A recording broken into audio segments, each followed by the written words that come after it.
अस्सलाम वालेकुम, this is sir Mohammad Hamza है फ्रॉम अकाउंटिंग। तो हम ये फर्दर बेसिक्स के कॉन्सेप्ट्स एक्सप्लोर करेंगे आज इस वीडियो में। The first thing is expenses. अब जिस तरह हम अपनी नॉर्मल लाइफ में, रियल लाइफ में एक्सपेंसेस पे कर रहे होते हैं, फॉर इंस्टेंस इलेक्ट्रिसिटी का बिल है, गैस का बिल है, अगर ट्रांसपोर्टेशन के एक्सपेंसेस हैं, फ्यूल के एक्सपेंसेस हैं, अगर बच्चे हैं तो उनकी एजुकेशन की जो एक्सपेंसेस है, इंटरनेट का बिल है। तो उस पे एक चीज अगर आप देखें, तो हम अगर जो पेमेंट कर रहे होते हैं तो उस रिटर्न में हम कोई सर्विस या फैसिलिटी अवेल कर रहे होते हैं।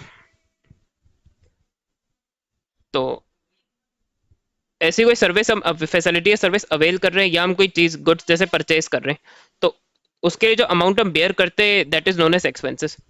पेमेंट मैंने इसलिए नहीं लिखा, मैंने इनकर्ड लिखा है, क्योंकि अकाउंट रियल लाइफ में देखे पे कर रहे होते हैं उसी को हम एक्सपेंस कंसिडर कर रहे होते हैं, लेकिन अकाउंटिंग में पेमेंट की है या नहीं की है, लेकिन अगर फैसिलिटी या सर्विस कोई अवेल कर ली है या गुड्स परचेज कर लिए हैं तो अकाउंट्स में एक्सपेंस रिकॉर्ड हो जाता है। पेमेंट कर दी तो अच्छी बात है, नहीं भी की तो एक्सपेंस रिकॉर्ड हो जाएगा अकाउंटिंग में। तो फॉर इंस्टेंस बिजनेस अगर वेजेस एंड सैलरीज देता है तो उसके बदले वो एम्प्लॉयज की स्किल्स अवेल कर रहा है। बिजनेस ट्रांसपोर्टेशन का अगर एक्सपेंस बेयर कर रहा है तो फिर उसके गुड्स वेयर हाउस में आ रहे होते हैं।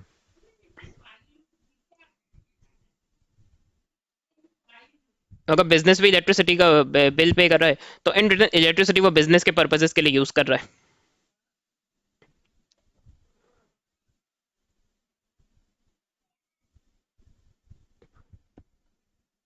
उसके बाद है रेवेन्यू, या सेल्स भी समझ सकते हैं आप लोग उसको,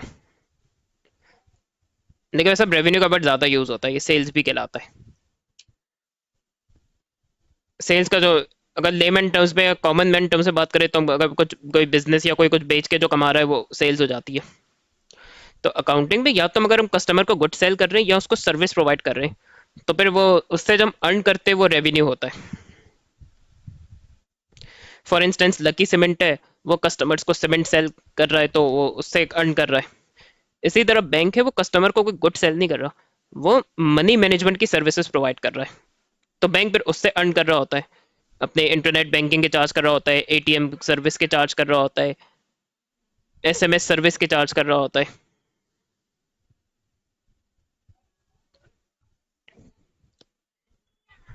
या जैसे एजुकेशनल इंस्टीट्यूट्स हैं, यूनिवर्सिटीज़ हैं, कॉलेजेस हैं या कोचिंग सेंटर्स हैं, तो वो कोई गुड्स नहीं बेच रहे स्टूडेंट्स को या कस्टमर्स को, वो उन्हें एजुकेशन की सर्विस प्रोवाइड कर रहे हैं।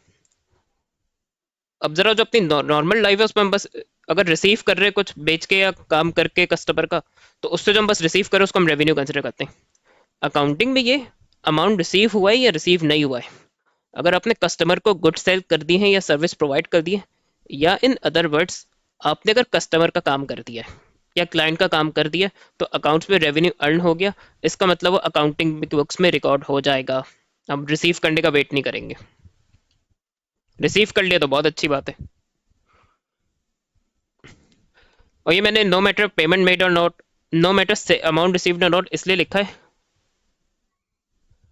क्योंकि अभी आप लोग बेसिक लेवल पे, तो अभी आप लोगों ने वो एक्रूअल्स एंड प्रीपेमेंट्स नहीं स्टडी किया है। वो जरा एडवांस लेवल का टॉपिक है, और वो जैसे आईजीसीएसई और एएस पे सिलेबस का ही पार्ट है, वो उसके एग्जाम में क्वेश्चंस आते हैं। तो अभी इसको आप लोग को इतना आइडिया नहीं, तो अभी आप लोग इस सिंपल सिंपल कॉन्सेप्ट पे रिलाई कर सकते हैं कि payment made or not, amount received or not, इसलिए मैंने ऐड किया ये, वरना ये लिखने की ज़रूरत नहीं थी। अब इन दो के बाद the most important thing is the double entry system. तो पूरी आपकी जो फाइनेंशियल अकाउंटिंग है वो डबल एंट्री सिस्टम पे बेस्ड है। तो ये डबल एंट्री सिस्टम क्या है?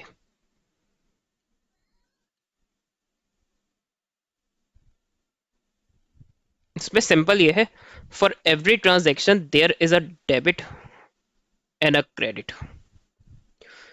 इसका मतलब है कि जब भी कोई ट्रांजेक्शन होगी तो उसमें कोई एक अकाउंट डेबिट होगा और कोई दूसरा अकाउंट क्रेडिट होगा। बाज़ वो ट्रांजेक्शन है जिसपे दो से ज़्यादा अकाउंट भी डेबिट और क्रेडिट हो रहे होते हैं, लेकिन वो अभी हमारा हेडेक या कंसर्न नहीं है।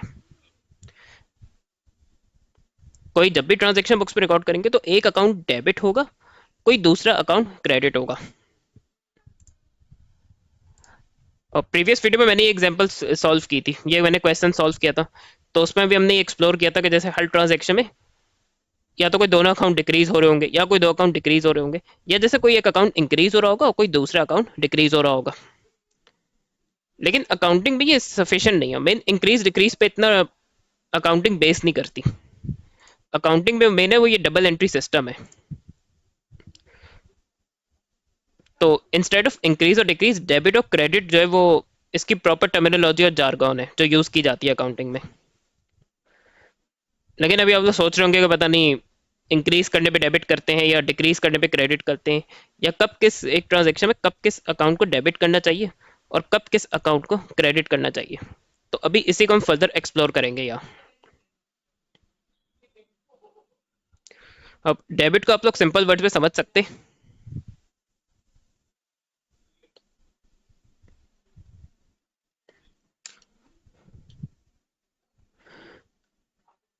जिस अकाउंट में हम कुछ रिसीव कर रहे हैं, अगर जिस अकाउंट में कोई चीज़ रिसीव हो रही है, या कोई अकाउंट अगर वो डेस्टिनेशन है किसी ट्रांजैक्शन में, एज डेस्टिनेशन है, अभी ये एग्जांपल करूंगा आगे तो उससे क्लियर हो जाएगा आप लोगों को। तो वो अकाउंट डेबिट किया जाएगा। इसी तरह क्रेडिट वो अकाउंट होगा या तो वो गिवर है किसी चीज़ का, या वो चीज़ सोर्स है किसी चीज़ को देने की। अगर वो अकाउंट किसी चीज़ को सोर्स है देने की, या वो किसी चीज़ सॉर्ट ऑफ एनीथिंग गिवर है किसी चीज़ का अकाउंट जो है, तो उसको बुक्स में क्रेडिट किया जाएगा।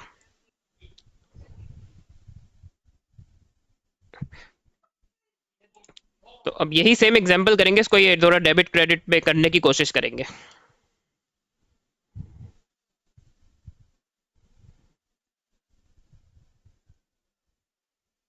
जैसे फॉर एग्जांपल इसका पार्ट है व्हेन ऑन क्रेडिट।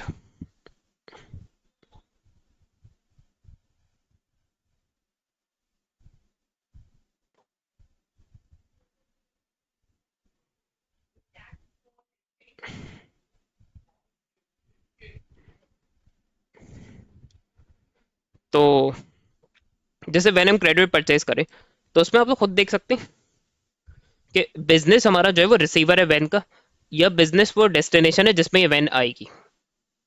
तो हमें जैसे इसमें वैन को डेबिट करना चाहिए। और पहले बाय द वे ट्रांजैक्शन में जो अकाउंट डेबिट हो रहा है पहले उसको मेंशन करते हैं, जो अकाउंट क्रेडिट हो रहा होता है उसको बाद में मेंशन करते हैं। इसी तरह क्रेडिट किस अकाउंट को करना है, तो देखिए हम, और ये ऑन क्रेडिट प्रीवियस वीडियो में भी डिस्कस किया। ऑन क्रेडिट मतलब हम पेमेंट बाद में करेंगे किसी को, तो यानी जिससे खरीदी है उसको बाद में पेमेंट करेंगे। तो जिससे क्रेडिट पे हमने वैन ली है वो गिवर है इस वैन का, या ये कि वो सोर्स ऑफ द कि वो व्हीकल की वैन की सोर्स है, जिस सोर्स से बिजनेस ने वैन रिसीव की वो ये पार्टी है जिसको हम फ्यूचर में पे करेंगे। तो फिर ये सोर्स या डेस्टिनेशन अदर पेबल होगा। अब उसने पार्टी का नाम दिया नहीं है इसलिए मैं अदर पेबल लिख दूंगा, और अदर पेबल 8700 से क्रेडिट हो जाएगा। इसी तरह एग्जाम्पल भी है, repaid by cash a loan owed to F डफ।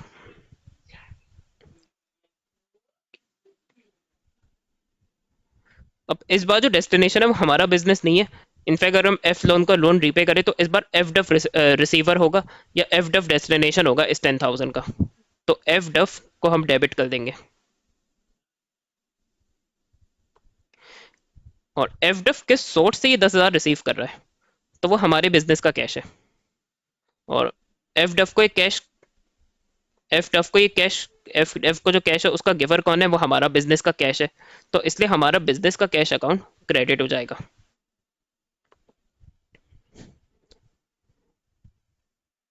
एक चले पार्ट सी भी कर लेते। Bought goods for 1400 paying by cheque. तो गुड्स अगर परचेज कर रहे तो हमारे बिजनेस में जो है वो, हमारा बिजनेस वो गुड्स के लिए डेस्टिनेशन होगा इन्वेंट्री के लिए, या वो रिसीवर होगा उस इन्वेंट्री का।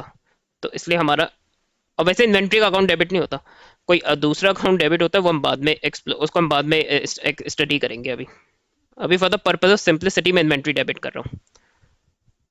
और ये जो हमारी इन्वेंट्री बिजनेस में आई है, इसकी सोर्स क्या है, या इसका गिवर कौन है, हमारे बिजनेस का बैंक अकाउंट, क्योंकि बैंक से हम पैसा खर्च कर रहे हैं तो फिर इन्वेंट्री आ रही बिजनेस में। तो फिर हमारा बैंक अकाउंट बिजनेस का वो एक तो सोर्स भी है, या आप उसे गिवर समझ लें इस इन्वेंट्री का, तो वो क्रेडिट हो जाएगा।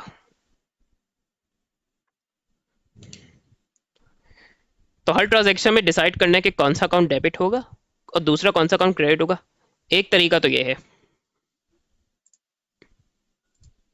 लेकिन अगर इतनी ट्रांजेक्शन्स के लिए एंट्रीज बनानी तो हो सकता है कि ये बहुत आप लोग को टाइम कंज्यूमिंग लगे। तो जो ज़्यादा वाइडली यूज्ड मेथड है and which is easier for students to grasp, इस पे थोड़ा रट के भी आप लोग काम चला सकते हैं, लेकिन बेहतर है कि जितना हो सके चीज़ों को अंडरस्टैंड करें। जो ज़्यादा इसका वाइडली एक्सेप्टेड टूल है वो ये रूल्स है। तो इस रूल्स में ये हम स्टेब्लिश करेंगे कि जैसे एसिड अगर इंक्रीज हो रहा है तो वो डेबिट होगा या क्रेडिट होगा। इसी तरह अगर एसिड डिक्रीज हो रहा है तो वो डेबिट होगा या वो क्रेडिट होगा।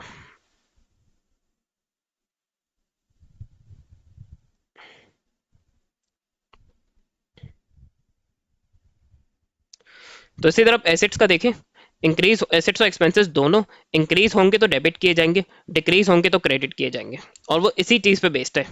ये जो मैंने ऊपर डेस्टिनेशन और रिसीवर, सोर्स और गिवर, इस पे ही बेस्ड है ये डेबिट और क्रेडिट रूल्स, इसी से ही डेबिट और क्रेडिट रूल्स इसी पे बेस करते हैं।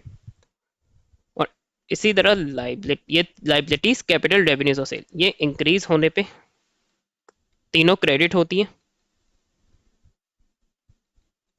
और डिक्रीज होने पे डेबिट की जाती है।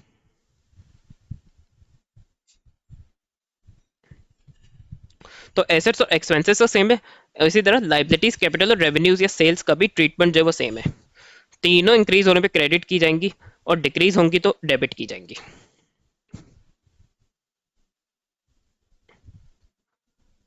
और वैसे भी इस वीडियो में तो वैसे ये डबल एंट्री सिस्टम डिस्कस कर रहा हूँ। जो नेक्स्ट वीडियो है उसमें मैं इंशाल्लाह जो प्रॉपर ये एंट्रीज का क्वेश्चन है वो पूरा, जिसमें ये कि एंट्रीज बनानी है हर ट्रांजेक्शन के लिए, वो प्रॉपर मैं एक से दो क्वेश्चन सॉल्व करूंगा। उससे आप लोग को काफ़ी क्लियर होगा। अभी तो उस पर हम सब कॉन्सेप्ट को अंडरस्टैंड करने की कोशिश कर रहे हैं इस वीडियो में। मेरी कोशिश यही कि आप लोग को उस पर कॉन्सेप्ट क्लियर हो, इसलिए इस वीडियो में मैं क्वेश्चन सॉल्व नहीं करूंगा प्रॉपर। तो अभी डेबिट और क्रेडिट रूल्स को मैं आपके सामने अप्लाई करके दिखाऊंगा इस एग्जांपल में कुछ ट्रांजैक्शंस के लिए।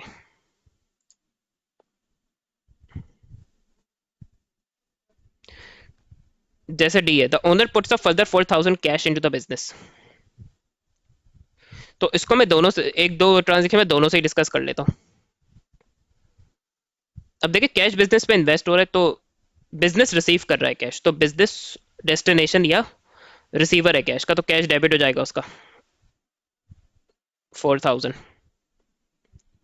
और अगर डेबिट क्रेडिट रूल से देखे तो देखिए कैश एसेट है बिजनेस का, तो जब कैश इंक्रीज होगा तो वो डेबिट किया जाएगा। इसी तरह इस कैश की सोर्स क्या है या इसका गिवर कौन है, वो ओनर खुद है। तो इसलिए फिर कैपिटल अकाउंट, क्योंकि ओनर का कैपिटल अकाउंट होता है तो वो फिर क्रेडिट किया जाएगा। और इसी तरह अगर डेबिट क्रेडिट रूल्स अप्लाई करें तो कैपिटल जब इंक्रीज होता है तो वो क्रेडिट किया जाता है। इसी तरह पार्टी भी ट्राई करते हैं। ट्रेड रिसीबल मैं इसको यूज करूंगा, debtor returns to 150 goods, we agree to make an allowance for them.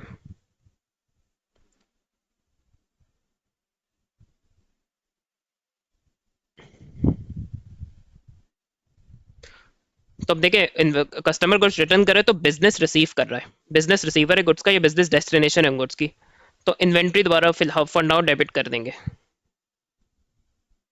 वैसे अब अच्छा, ये जो कस्टमर हमें गुड्स रिटर्न कर रहा होता है तो ये किसी और अकाउंट में इनफैक्ट डेबिट होते हैं, लेकिन अभी for the purpose of simplicity मैं इन्वेंट्री डेबिट कर रहा हूँ, वो भी आगे मैं डिस्कस करूंगा। और इन गुड्स का सोर्स क्या है, हमारा ट्रेड रिसीबल। सोर्स क्या है या गिवर कौन है इन गुड्स का, हमारा ट्रेड रिसीबल है, तो वो क्रेडिट हो जाएगा। इसी तरह से ई पे पार्ट ट्रांजेक्शन ई पे अगर हम डेबिट क्रेडिट रूल्स की बात करें तो हमारी इन्वेंट्री इंक्रीज हो रही है, इन्वेंट्री एसेट होता है, तो एसेट इंक्रीज होने पे डेबिट होगा। इसी तरह हमारा दूसरा एसेट ट्रेड रिसीबल वो डिक्रीज हो रहा है, तो ट्रेड रिसीबल जब वो डिक्रीज होगा वो भी एसेट है, तो जो एसेट डिक्रीज हो रहा है उसको क्रेडिट किया है। लास्ट ये ड्राइंग्स, ये जी कर लेते हैं जिसपे ड्राइंग्स है।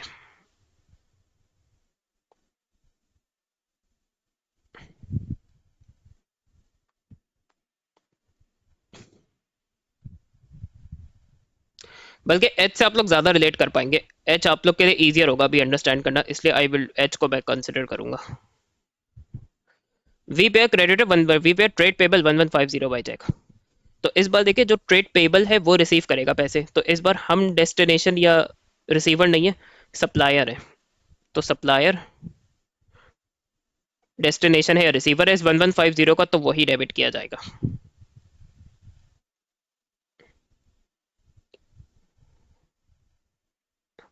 और ट्रेड पेबल लाइबिलिटी होता है, अगर डेबिट क्रेडिट रूल्स की बात करें तो जब लाइबिलिटी ट्रेड पेबल की डिक्रीज हो रही है तो उसको हम डेबिट करेंगे। अच्छा, और ये सप्लाई किस सोर्स से ये कैश, इस किस सोर्स से कैश रिसीव कर रहा है, या सप्लायर जो कैश रिसीव कर रहा है उसका गिवर कौन है? वो हमारा अपना बैंक अकाउंट है बिजनेस का, तो बिजनेस का बैंक अकाउंट क्रेडिट कर दिया जाएगा। डेबिट क्रेडिट रूल्स की बात करें तो जब बैंक हमारा एसेट होता है तो एसेट जब डिक्रीज होगा तो वो क्रेडिट किया जाएगा। तो आई होप सो आप लोग को ये concept to an extend clear हुए होंगे।